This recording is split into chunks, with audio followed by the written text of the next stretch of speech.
Eto na, nasa linya na po natin mga kapuso si Director Patrick Aquino, Energy Utilization Management Bureau ng Department of Energy. Direktor, maraming salamat po sa pagkakataon. Good morning. Good morning, Miss Lala, at sa mga nanonood at nakikinig ng iyong programa. Oo, eto kailangan na tayo maging good news tayo ngayon sa gitna ng tumataas po na presyo ng lahat ng bilihin at pati po kuryente. Meron pa nga ba, sinasabi nila, ano pa nga bang gagawin kong pagtitipid? Kailangan ko naman talaga ng kuryente araw-araw, Direktor. Alam niyo po yung paalala ng ating Department of Energy at saka actually kahit yung mga distribution utilities at electric cooperatives kagaya ng Meralco, hindi naman natin sinasabi na kapag tayo magtitipid, mababawasan yung convenience natin.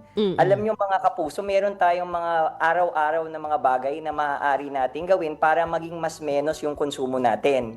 Okay. Pasadahan lang natin 'to, Miss Lala, ha, at sa mga nakikinig, Okay. Unang-una sa lahat, ngayong tag-init ang ating parating ginagamit yung mga ating mga electric fan, yung Mm. ating aircon. Ang paalala natin, bakit hindi po nating linisin yung aircon filter? At least twice a week po twice a month, lilinisin po natin siya kada ikalawang linggo. Pangalawa po yung LEC at likod ng ating electric fan. Pag madumi po yung ating aircon filter at yung LEC po o likuran ng ating electric fan, nakakadagdag po ito sa konsumo. Batay po sa Ah, ating parang pag-aaral, lumalakas yung yung gamit ng makina. tama po yun, Miss Lala. Okey. Kaya nga ang Mm. paalala natin, panatilihin nating malinis ito. So pag Mm. tayo nag-ano dito, mapoobserbahan ho natin siguro dun sa electric fan, mga 20 pesos po yan sa isang buwan. Yung atin Okey. pong aircon, medyo malaki-laki yan ng konti. Pag nalinis po yan, kasama po yung pagseset natin ng temperature. Kung Okey. wala po tayong thermometer na nakalagay dun sa aircon, ang paalala natin, wag po nating isasagad. Ibig pong sabihin, Okey. ilagay lang po natin sa 24 degrees or 25 degrees kasi kada mas mababa po dun sa 24 or 25, nadadagdagan po ng 10%. So, bigyan lang po natin ng halimbawa, Miss Lala, Okey. sa mga naikinig. Kung meron po kayong 1 horsepower na Aircon. aircon, na tumatakbo po ito ng ng 8 oras Mm. kada araw po, kapag ka binabaan po natin yung ating temperatura below 24 degrees, ang nadadagdag po nito halos 100 piso pong karagdagan. So ibig sabihin Oh, ho nito, nagiging instead na 1,000, halos 1,100. So kaya nga ang payo natin, panatilihin lang na 24 degrees. Ngayon, Miss 24, Lala, okey. opo, Mm. ngayon napapansin, sasabihin ng mga kapuso natin, teka, parang mainit pa rin Yun na yun. nga.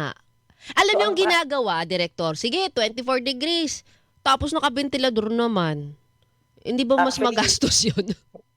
Actually, sa simula, Miss Lala, Oho. makikita nyo, nakikita na rin yan sa social media. Sa simula, pag lalo na kapag mainit talaga, pwede po nating buksan yung electric fan siguro hanggang kalahating Sabay. oras para po Okey. mag-circulate yung hangin. Pero ang paalala natin, isa na naman to, libre, nakakaligtaan ng ating mga kapuso dito.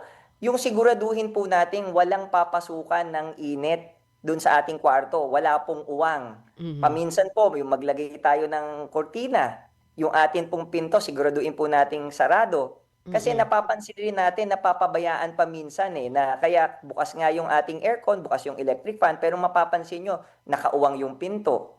So, Oo. nakakapasok yung init. So, maliit na bagay ito, Miss Lala, at saka mga nakikinig. Pero pag ginawa natin siya, nasisigurado natin na yung lamig ay mamapanatili dun sa loob ng kwarto.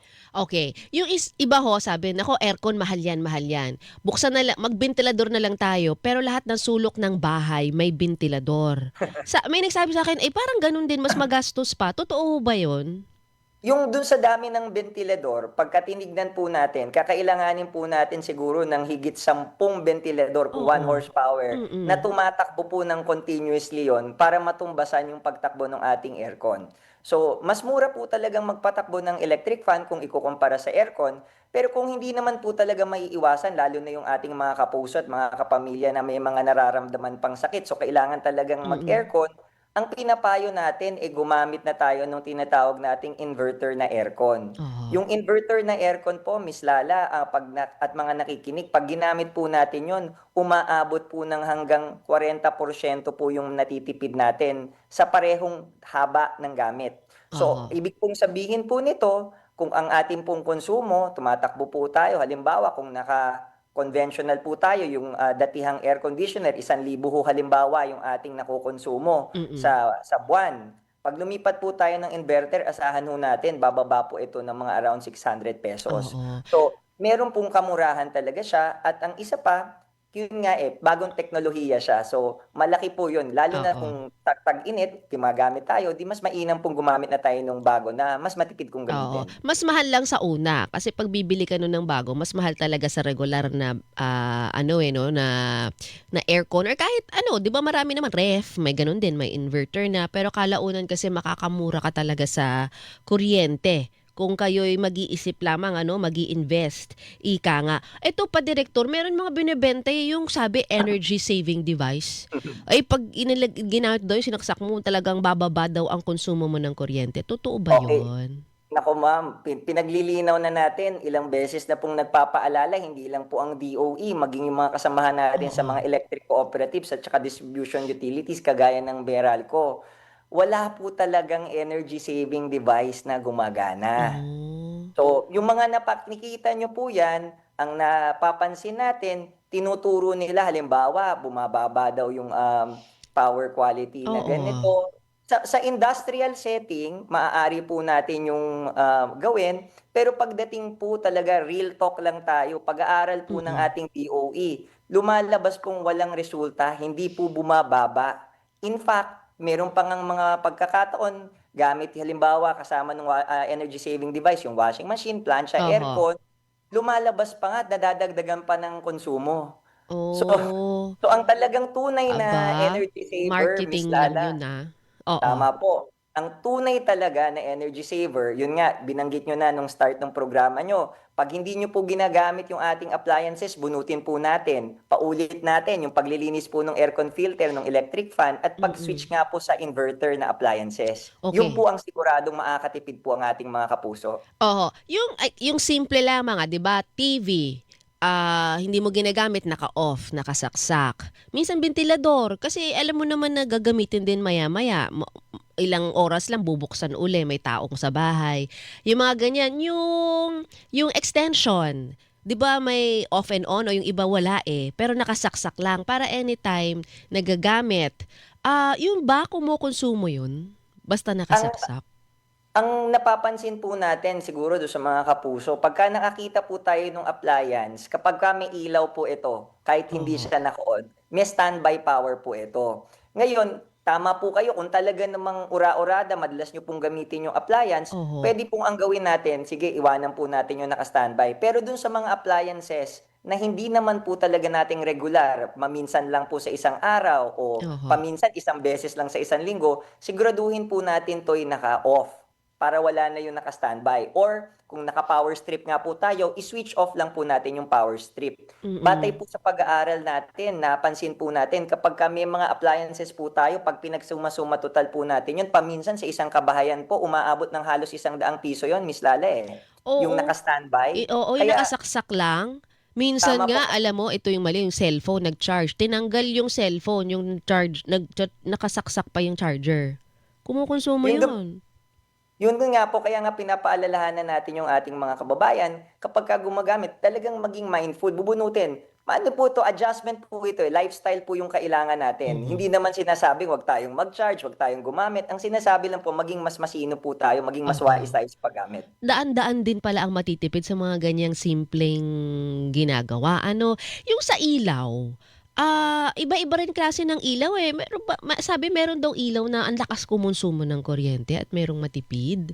Tama po yun, Miss Lala. Yung sa pagdating naman po sa ilaw, ang atin po dapat pinipili yung tinatawag po nating light emitting diode or LED.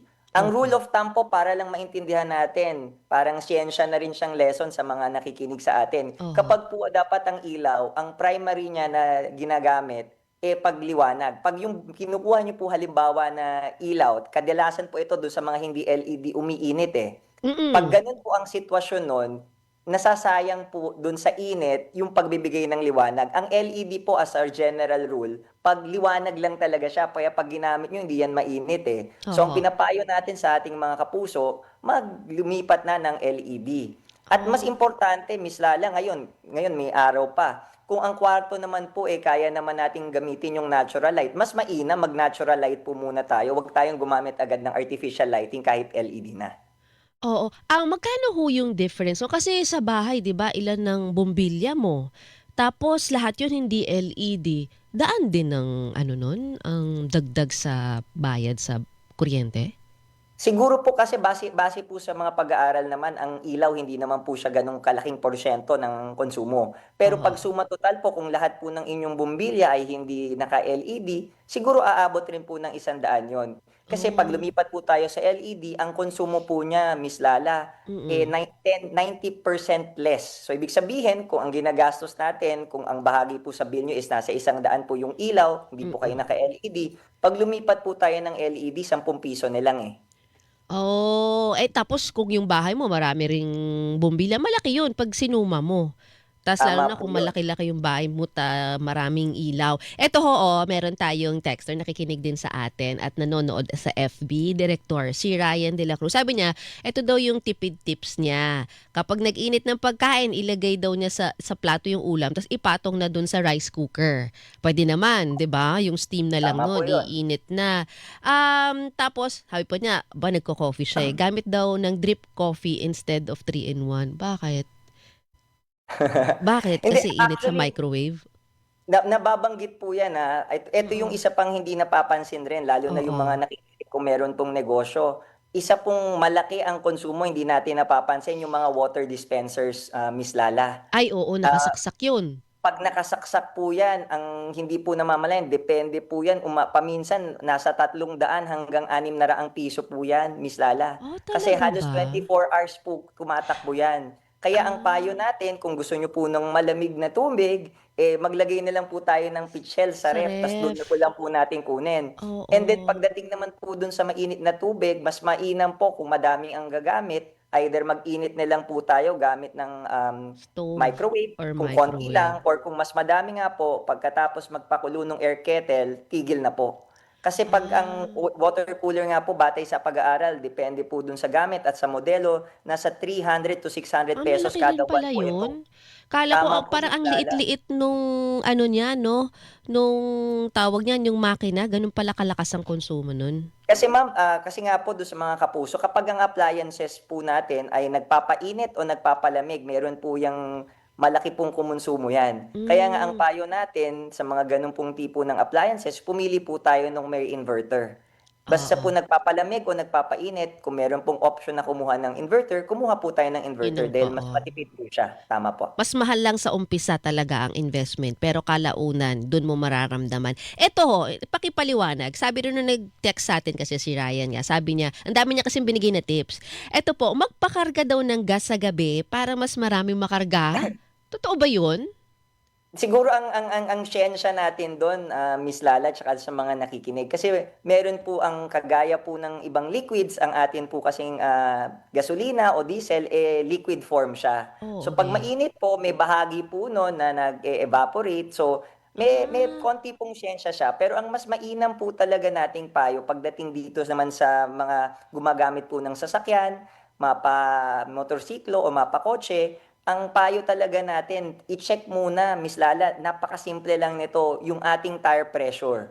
Dapat mm. po yung ating sasakyan, nasa tamang tire pressure po siya. Pag mababa po o underinflated siya or mataas pa overinflated, Oo. nakakadagdag po ng konsumo ito. So, ang Ah, paalala natin, i-check po talaga yung tire pressure. Dapat po akma para dun sa inyong modelo. Hindi ko po, Miss Lala, mabigay kung ano yung exact tire pressure dahil iba-iba po yan, iba-iba, depende po oo. yan sa sasakyan. So ang payo natin, silipin niyo po 'yun dun sa manual nung sasakyan niyo at siguraduhin nasa range po nung tire pressure yung mga gulong niyo. Kasi hindi po natin namamalayan, halos umaabot po ng 10% 'yon, Miss Lala, Oo. na kumukonsumo. So, maliit na bagay lang po 'yun, i-check na natin, ang laking bagay na pong matitipid natin. Ay naku, lalo na ngayon pagdating sa gasolina at diesel mararamdaman mo talaga yun. Hindi Tama po ba ang 'yun. kada litro biruin mo, parang hindi pa gagalaw yung gauge nung sasakyan mo kung 500 yung ilalagay parang di mo maramdaman, dahil 100 plus na nga ngayon ang diesel. Pero yun pala meron palang science yun kapag gabi. So baka naman kahit papaano makatipid ka, walang evaporation na mangyayari kapag gabi. Pero Tama po yun. minimal, pero ngayon ang Very minimal kahit minimal gan po siya. pero ang very Very minimal minimal po siya. ngayon malaking epekto, hindi ba? Ang ang Dahil ang mahal ang gas. pero ang isa pang tip natin para dun sa mga motorista na siguro lalo na ngayon dahil malaki rin ang impact niya, yung hinay-hinay lang po sa pagmamaneho, i-observe po natin yung speed limit. Wag po tayong mabilis mag-accelerate at wag rin Oo. tayong hard mag-brake. Yung Ah, mga behavioral lang po yan sa pagmamaneho, Miss Lala. Again, napansin na naman natin, 10% na naman yung matitipid ng ating mga kapuso. Kaya hmm, ngayon, lalo na ngayon, maliliit na bagay yun. 2 tips lang yun, Miss Lala, ha, dun sa gulong, na tire pressure, at yung oo. pagmamaneho lang ng mahinahon, ang laki ng bagay yun eh. Kaya paalala lang natin, lalo na sa mga ganitong panahon, choice natin yun, kaya nating i-practice yun, makakamenos naman tayo ng konsumo. Oo nga, ta's kung kaya mo umalis ng bahay na kung talagang magsasakyan ka, yung hindi traffic para nga naman smooth yung ano mo, yung pag-drive mo hindi ka laging brake ng brake at hindi ka Tama po laging gas yan. ng gas. Ako nga, hindi ko talaga tinotodok, basta umandar ayos na 'to, hindi naman ako nagmamadali, Tama po yan. 'di ba? Kasi talagang ang laki po talaga ng impact. Pero isa pang advokasya ng ating pamahalaan, kung meron po tayong kakayahan naman, nag-iisip na po tayong magpalit ng auto, Mm, siguro pa maganda na pong silipin natin yung mga electric vehicles, opo. mapa-plug-in hybrid, hybrid electric vehicles or battery electric vehicles. Banggitin ko lang po kung ang ating tradisyonal na sasakyan ay tumatakbo ng 5 piso kada kilometro, pag lumipat po tayo ng mga tinatawag nating hybrid electric vehicles, nasa 3 pesos and 50 centavos na lang siya kada Opo, kilometro. At pag lumipat naman tayo ng full battery electric vehicles, yung talagang di kuryente lang ang pinagkakargahan niya, nasa 1 peso and 71 centavos lang kada kilometro. So ang laki po talaga ng diferensya. So kung may pagkakataon po ang ating mga kapuso, silipin na po natin at pag-isipan oo. na lumipat na po tayo ng mga electric Sana vehicles. hindi tumaas, ang bentahan ng mga electric vehicles, Yung presyo naman po natin, sa mga kapuso diyan, makikita niyo po meron na po tayong mga sasakyan na under 1 million, at Hmm, ang ikinabuti po halimbawa ng mga plug-in hybrid at saka mga battery electric vehicles, puwede po natin siyang i-charge sa bahay, at kung mm. meron rin po tayong kakayahan, naglagay po tayo ng solar, bahagi nga po depende kapag, umaga po tayo nagkakarga, puwede pong yung atin pong solar panel ang Ang nagkakarga na rin sa ating sasakyan. sasakyan. Yun nga kasi sunod ko sanang tanong, yung charging ba nun, kasi nga nagtitipid tayo ng kuryente, hindi ba matagal, malakas ang konsumo sa kuryente kung wala kang solar, Direktor?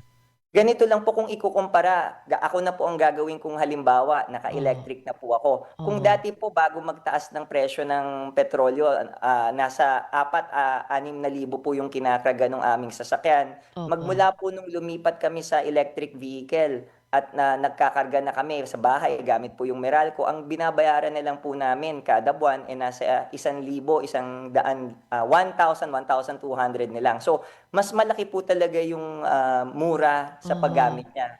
Eh, And sa then kapag kuryente, the difference dun yu sa kuryente niyo mula nung nag-EV ka? yun nga po yung nadagdag, Miss Okey, Lala. yun lang So yung kung nadagdag. 6,000 po siya kung nagkakarga kami noon ng gasolina, lipat po kami ng electric, ang nadagdag lang po sa Meralco, ang konsumo lang niya is 1,000 or 1,200. Okey. Tapos yung natipid mo naman sa gas mo, libo-libo. So, ibig sabihin, ano siya, ano ka pa rin, win-win yun. Nakatipid Tama may po. dagdag ka ng sa kuryente pero na-offset naman na sa dahil hindi ka na nga nagpapagasolina. Tama po, at yung iba pong establisyemento, 'pag pumunta po tayo sa ibang mga malls, libre pa nga yung charging, eh. Oo, So, oo. puwedeng may diskarte pa rin pong gawin yung ating mga kapuso dun sa pagka may errand sila, kung naka-electric na sila, tiyempohan nila para meron libre ring charging silang Opo. masagap. Oo, eto may nagpapa-advice sa ref. 'Di ba may mga ref na may water dispenser, automatic? Hindi ko alam, ano ba 'yun, na off ba 'yun kung sa nasabi niyo mas malakas sa konsumo 'yun 'pag merong water dispenser? Yung mga lumalabas pong mga modelo, pagka inverter na po yung, particular na integrated na po yung may water dispenser, okay lang po yun. Kasi kagaya nga po Ah, nung binabanggit namin, ang inverter po 'pag mas matagal nating ginagamit, mas matipid po siya. Kaya nga po isa yun sa mga appliances na pinapayo ng ating DOE at ng ating pamahalaan, na kapagka mag-i-invest po, lumipat na po tayo mula sa conventional to oo, inverter. Kasi 24/7 po tumatakbo ito, eh. mm. So, yun po ang bilis po nung payback period, ika nga. So, hindi lang po tatagal na 1 taon, yung diperensya po ng dagdag kesa doon sa hindi inverter, bawiin nyo na po, wala pa pong 1 taon pagdating po sa ref. Okay. Oho, oho. Eto, ano ba yung sa mga wattage? Kasi may nagte-text. So, ano ba dapat? Di ba pag bibili ka ng appliance, may iba-ibang wattage yan. Ano ba yung matipid? Sabi dito, yung oven daw, 1,000 watts and up. Shower, ano to, heater ba to? 2,000. Yung plancha, 1,000. Yung mga stove na electric, 1,500. Tama ho ba yun? Dapat daw ba 400 watts and below lang? Hindi po, yung pagdating naman po dun sa ating mga appliances na may wattage, Mm-mm. nating pinapayo lang, kasi kanya-kanya po talaga tayo ng preference pagdating sa mga Mm-mm. appliances at yung pangangailangan. Pag mas mataas po kasi pa yung wattage, mas mabilis po siyang nakakarating. Halimbawa kung sa induction, mas mabilis po siyang nakakapagpainit. Oo. So, yun po yung mga pinapayo natin. Pero ang mainam po, wag masyado tayong mangamba pagdating dun sa mataas ang wattage.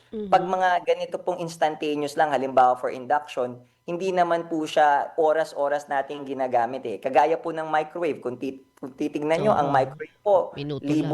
libo ho ang wattage yan, pero minuto lang po natin ginagamit. Ang ating pong palaging iisipin, na kapag ginagamit po natin itong mga appliances na ito, yung tama po yung ating duration. Hindi natin sinosobrahan halimbawa yung Ah. pagluluto or pag-iinit po natin. Oo. So, kasi nakakaapekto rin nga talaga siya sa presyo. Pero etong mga 'to, hindi naman 24/7. Tama Kasi tama po 'yun. oo. Kaya kaya yung mga kababayan natin pagka nag-accounting tayo, meron po akong kasamahan sa opisina, sabi ko, "Magkano nga yung bill mo?" Inisa-isa namin. Alam niyo ang natuklasan ko kung bakit medyo mataas ang kanyang bill? Oho. Sabi hindi niya pa sinasabi sa akin, Miss Lala, tsaka sa mga nakikinig. Sabi ko, "Siguro meron ka pang ibang ginagamit." Tapos hindi siya umaamin. Inamin niya later on, Oo. hobby niya po palang mag-baking. So meron po siyang Oven. electric oven, tama po kayo. So Electric pa. Oo. sa isang buwan, umaabot po siya ng 6 na oras kasi halos Okey. linggo-linggo siyang nag-o-oven. So, pag sinuma total kasi nag-a-accounting kami kung paano siya makakamenos eh. Tipid, eh, Sabi oo. ko, ay ayun, yung baking mo pala, hindi mo pala sa akin Magkano ang sinabi. dinagdag nun sa kanyang bill? 6 na oras mahigit ho siyang nagbe-baking. Siguro nasa mga ₱600 ho yung. Koreng, dagdag. Pero kanya namang hobby 'yun. Kaya nga po Oo. 'yung sa ating mga kapuso, sa mga nakikinig, lahat naman po 'yan puwede nating gamitin, eh. Pero kaya lang po natin, isipin lang rin natin na 'yung, pagba-budget niya, 'yung maging masinop ka. Mm. Hindi ko naman sinabi sa kanya, "Huwag ka ng mag-bake." Pero kung 6 na oras pala siya sa isang buwan nagbe-bake, 'yun Oho. ang nagiging impact sa kanyang konsumo. Ayun. So yung mga gano'n na pasimple-simpleng, "Hindi, okey lang 'to, 30 minutes lang naman ngayon." Eh, sa isang buwan nakailang 30 minutes ka. Minsan yung gano'n, eh, 'no, hindi mo napapansin. Dapat talaga Tama po 'yun. pinaplano mo. Gano'n rin Oo. po 'yun pagdating, Miss Lala, dun sa mga bumabiyahe. Kaya ang sinasabi rin natin kung kayo po ay pamilya at may biyahe po kayo, puwedeng magsabay-sabay na lang Oo. para mag-ano, or mas mainam nga kung kaya rin po nating mag-carpool. Oo. Maliliit lang po itong bagay pero may mga magagawa po tayo para mas maging sulit o mas menos po yung ating Oo. gastusin kada Kung linggo. kung malapit lang mag-bike, simulan na nating mag-bike at maglakad-lakad. Eh, eto may nag-text sa'tin, direktor. Ginagawa ko po 'to, si 784 na hindi na sinabing kanyang pangalan. Kapag nag-aano daw, naglalaba siya, ano, ang pagsampay ng damit, kailangan talagang maganda yung pagkaka-hanger. Halos parang pinlantsa mo na, 'pag natuyo hindi mo na kailangang plantsahin, 'di ba? Tama tama tama po 'yun, at saka may isa pa tayong hack 'pag nagpaplantsa. Kung tapos na po tayong magplantsa, ang atin pong sequence, again, maliit na bagay lang po ito sa mga kapuso natin. Oo. Unahin natin yung mga makakapal na mga damit, pagpaplantsa, and then pagka sa dulo yung mga maninipis na, puwede Oo. niyo na kung bunutin kasi yung Oo. ating plantsa, eh. Mainit pa 'Pag yun, dun eh. sa mga maninipis, may init pa po yun, matatapos niyo pa po yung inyong pagpaplantsa ng hindi na nakasaksak. Oo, tsaka piliin niyo kung talagang kailangan niyo ng mga damit na talagang kailangang plantsahin, o 'di yun na lang. Pero yung mga pang-alis niyo, panglakwatsa, kung ang dami ngayong mga tela na wash and wear, 'di ba? Yung hindi na kailangan talagang, plantsahin, 'yan yung mga mga hinahanap ko ngayon, eh, direktor. Pero kayo 'pag At mga saka naka-polo-polo, barong-barong, medyo kailangan mong pag-investa ng plantsa 'yan.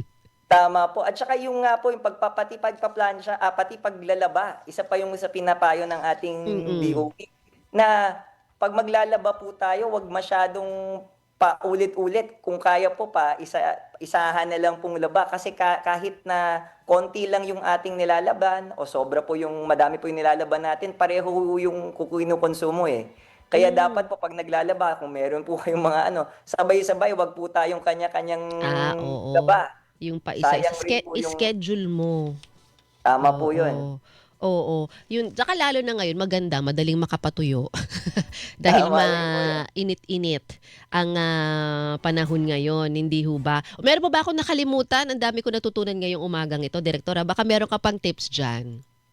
Yung nga uulitin natin sa ating mga kapuso na nakikinig. Oo. Sa mga panahon ngayon at kahit hindi lang sa ganitong panahon, hawak po natin yung ating choice. Hmm. Maging masino po tayo sa paggamit ng ating kuryente, maging ng ating gasolina. Ang ibig lang naman pong sabihin nito, yung pagtitipid, hindi naman natin binabawasan yung kailangan natin. Oo. Nagiging mas wais lang po tayo sa paggamit. Pwede po tayong mag-behavioral change, yun nga po, balikan ko, pasadahan po natin yung ating mga tire pressure, yung pagmamanehong po natin maging mahinahon. And Mhm. then dun sa ating bahay, pasadahan po natin yung ating mga appliances. Kung hindi po regular na ginagamit, may ilaw, bunutin po natin ito. Yung ating pong aircon, yung ating pong electric fan, panatilihin po nating malinis. Maliliit lang po itong mga bagay, mga kapuso, pero ang laki po ng nagiging epekto nito sa kabawasan sa inyong konsumo.